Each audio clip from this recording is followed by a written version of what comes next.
ផ្យាជួយគង់ជួយជាតិមិនធ្លាប់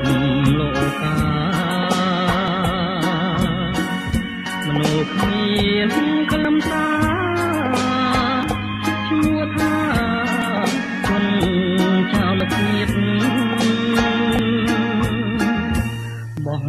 បងចោលទៅទៅ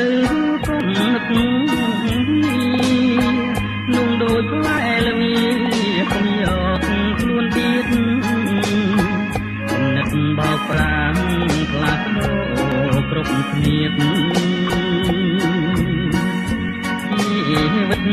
ក្រគ្រៀបស្គាល់តាក្តីអន្តរាយប្រណងធ្វើអ្វី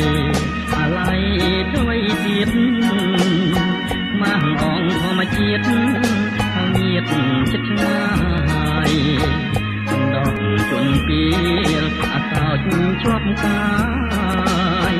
គួរតែគិនស្ដាយកុំឲ្យបងប្រាន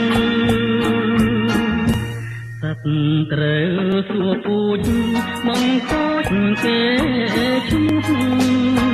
រូបរាងជាមនុស្សឈ្មោះដូចនារីឆា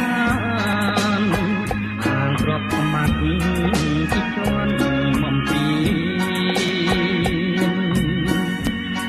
ជីវិតត្រែក